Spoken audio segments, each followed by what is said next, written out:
여러분, 유튜브에서 다시 뵙게 돼서 참으로 기뻐요. 오늘은요, 고영숙 수필집 행복비리사, 제주의 딸로 태어나서 행복했던 그 순간들을 낭독할 거예요. 낭독하기 앞서 제 책을 홍보하려고요. 그러니까 행복비리사죠. 제 책을 계속 애청해 주시고요. 주문을 해서 가족들하고 함께 읽어주십사 하는 거죠.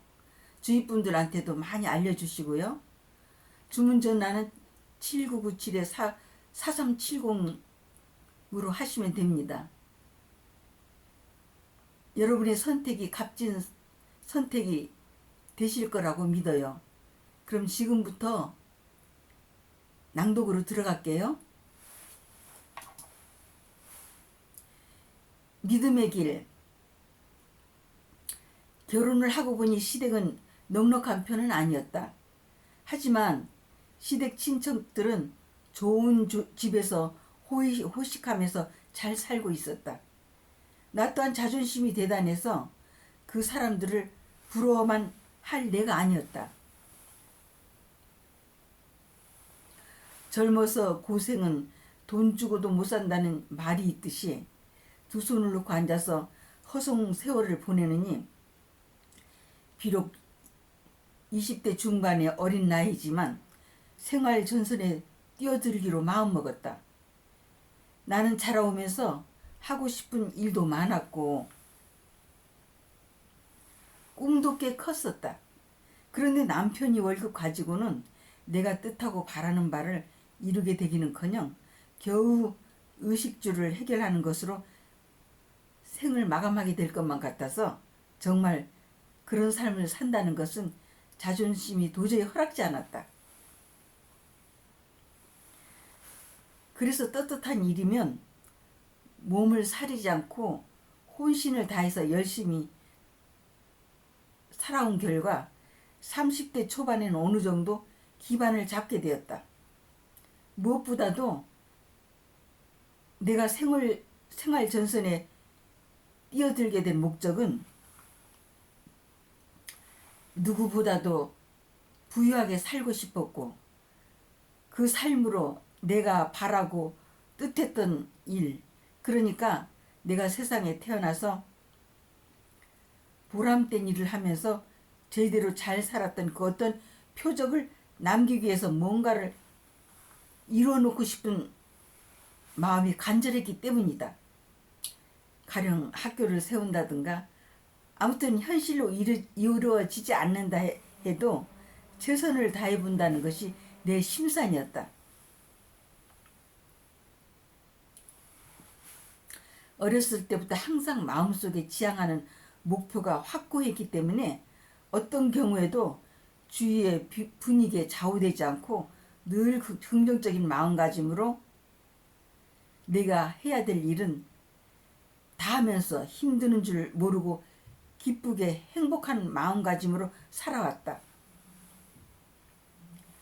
결혼을 해서도 항상 그런 마음가짐으로 최선을 다해서 근면성실하게 잘 살았기 때문에 주위에서는 우리 부부를 가리켜 젊은 사람들이 참 열심히 산다고 격려를 아끼지 않았다. 그런데 시어머니께서는 성당에 다니셨는데 친정 어머니를 따라서 불교에 다니는 내게 기회만 닿으면 천주교에 입교할 것을 권유하셨고, 그래서 나는 시어머니 성화에 못 이겨 세례를 받고 천주교 신자가 되었다.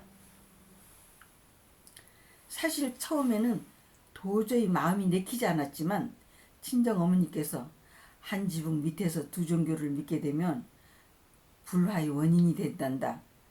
정 마음이 내키지 않으면 시어머니 돌아가실 때까지만 가정의 평화를 위해서 다니는 것이 어떻겠냐 하셨다.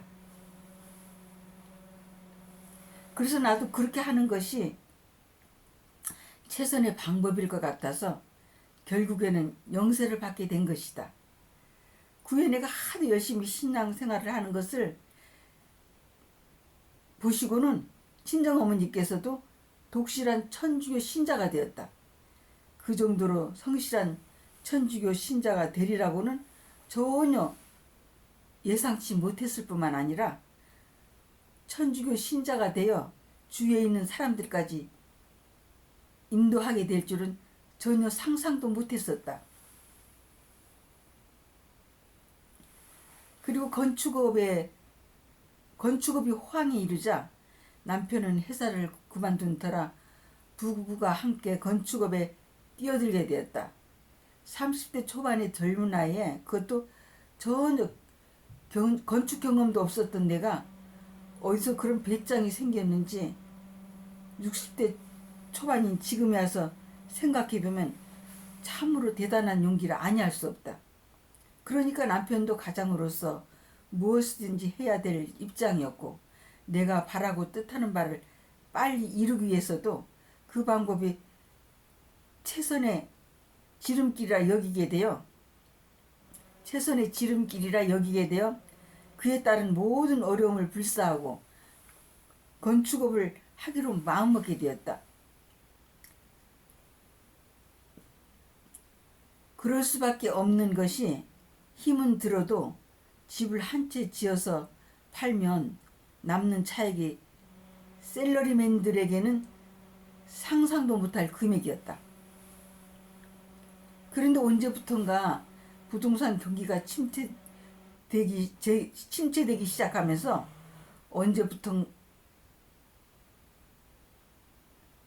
언제부턴가 부동산 경기가 침체되기 시작하면서 우리 가정도 어려움을 겪게 되었다. 부동산 경기가 계속 호황을 누리게 될 줄 알고 집을 담보로 대출을 받아 몇 군데 투자를 하게 되었던 것이다.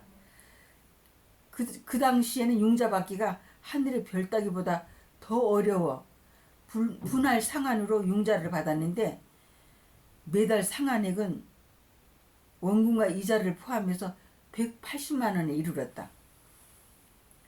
거기에 생활비를 포함하면 달마다의 지출액도 꽤 많았다.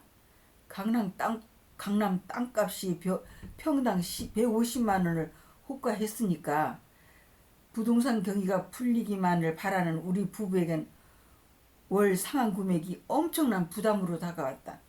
그래서 부동산 경기가 풀릴 때까지 내가 뭐라도 해야 되겠다고 마음먹고 동네 육거리 코너에 선물의 집이라는 가게를 열게 되었는데 장사가 잘 되었다.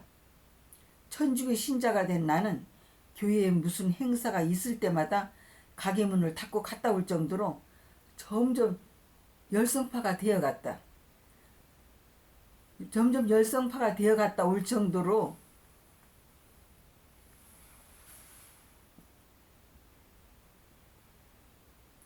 점점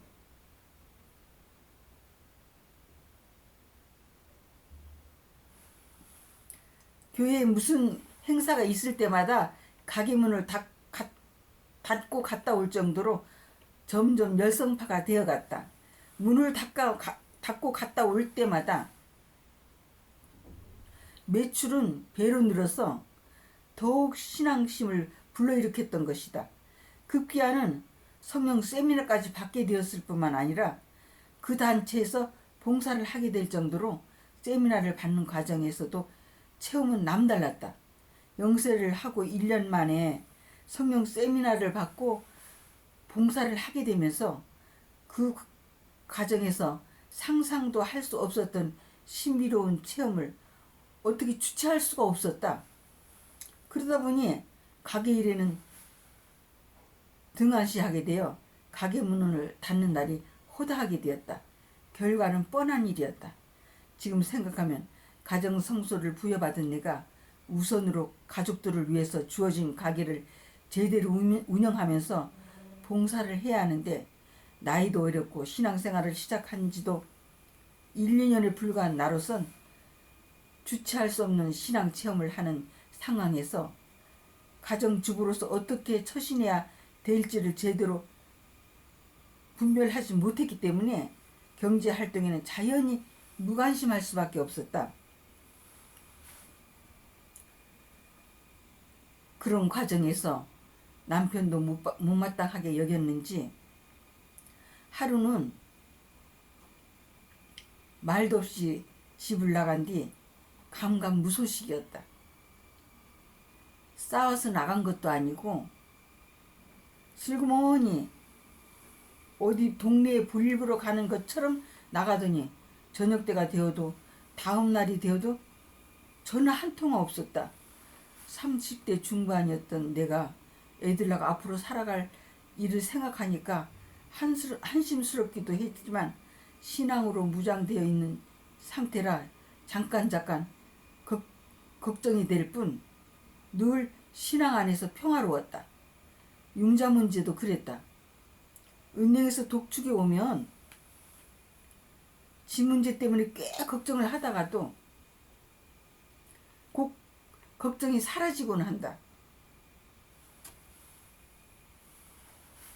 그도 그럴 것이 계속 봉사활동을 하고 있는 중이라 그에 따른 신앙행위도 열심히 하고 있으니까 영적으로 충만되어 세상적인 걱정을 잊게 했던 것이다. 하지만 우리 아이들이 즐겁게 뛰놀 수 있는 집을 지키기 위한 돌파구를 찾으려고 무진 애를 쓰기도 했었다. 당신네가 봉사활동도 잘하면서 경제활동을 등한시 하지 않았으면 잘 해결될 것을. 그러니까 예전에 교회 행사 때마다 문을 닫고 갔다 오기만 하면 매출이 배가 되었던 일과 그리고 시세 차익을 보려고 사놓았는데 부동산 경기가 침체되니까 그마저 요지부동이어서 생활에 꽤 어려움을 겪고 있었는데 하루는 가게 문을 닫고 세미나를 받으러 갔다가 저녁 기도회에 참석하고 그 길로 기도원까지 가서 철학 기도를 하고 다음날 새벽에 기가를 해서 잠을 자고 있었는데 우리가 사놓은 집을 사려고 지방에서 올라와 하룻밤 하루를 기다리고 있다는 얘기를 부동산에서 해주었고 게다가 우리가 기대했던 것 이상으로 받을 수 있었던 그때의 일 등을 떠올리며 그저 봉사만 잘하면 모든 것을 다 해결해 주실 거라는 믿음 안으로 안이하게 처신을 했던 것만은 사실이다. 지금에 와서는 그때 상황이 내게 큰 교훈이 되었다.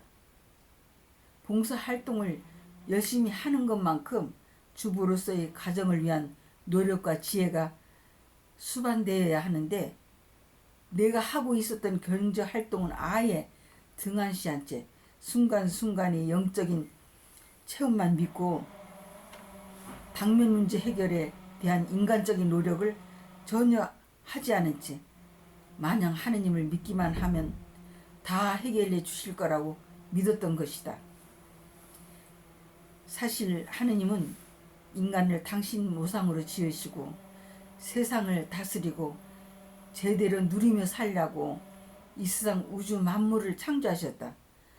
그렇다고 내가 바라고 원하는 바가 이루어지기 위해서 그에 따른 어떤 매개체 역할은 전혀 하지 않은 채 그냥 저절로 해결될 거라고 믿기만 했을 정도로 그러니까 신앙의 경륜만큼 분별력도 모자랐던 것이다. 남편은 2개월쯤 후에 5만 원을 가지고 귀가했다. 가장의 자리로 돌아온 남편이 너무 반가웠다.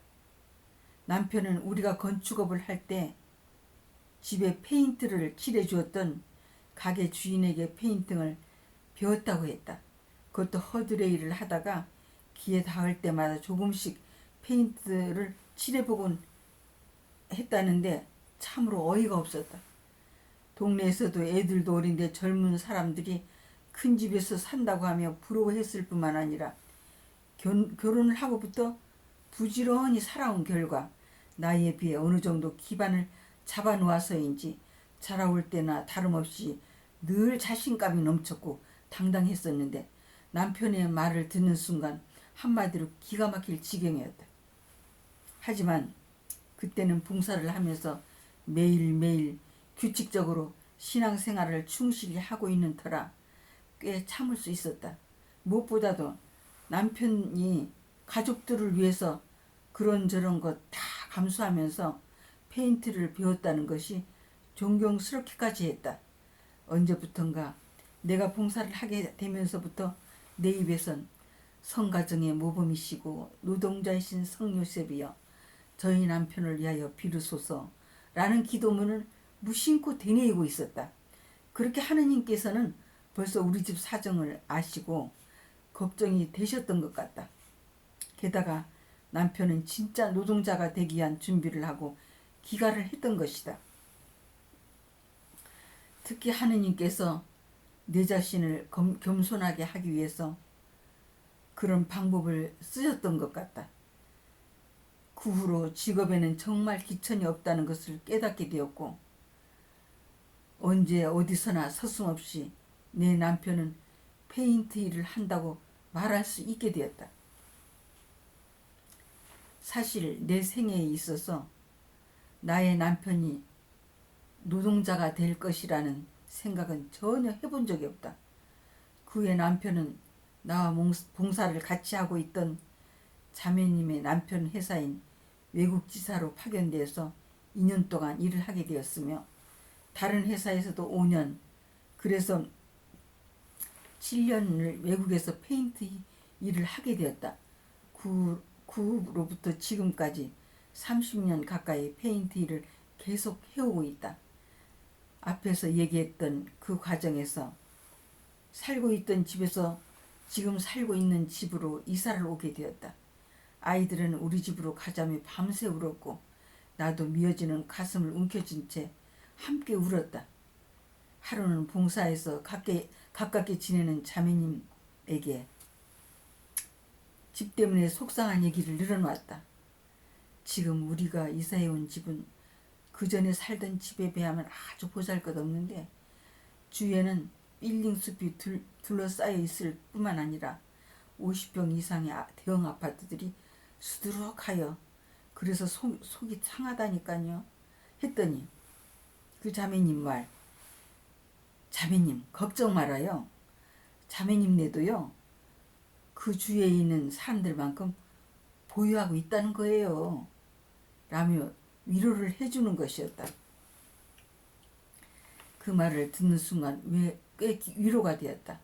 언젠가는 전에 살던 집보다 더 좋은 집에서 살 수 있게 될 거라는 기대를 하면서 말이다. 너무 비좁지만 그 후로도 25년을 살아오고 있다. 그리고 그동안 15년이 넘게 경제 활동을 못한 탓이라고 푸념도 해보지만 그 과정에서 돈으로 환산할 수 없는 겸손함을 배웠고 좁은 집에서 사는 사람들과 어려운 환경에서 지낼 수밖에 없는 사람들의 심정을 10분 이해하게 되었다. 그러니까 주어진 처지대로 잘 사는 방법을 어느 정도 터득하게 되었다는 것이다. 그래서 봉사하는 과정에서 깨달아 알게 된 그 모든 경험들이 앞으로 내가 사람답게 잘 살아가는데 아주 값진 노하우가 될 것이라는 것을 굳게 믿어 의심치 않는다. 가급적이면 화를 내지 않고 늘 평화로운 가운데 기쁨이 충만한 삶을 살려고 무척 노력한다. 항상 좋은 결과만 생각하면서 무엇보다도 모든 일이 서로 작용해서 선을 이루시는 하느님을 굳게 믿기 때문이다. 그리고 늘 행복하기를 꿈꾼다.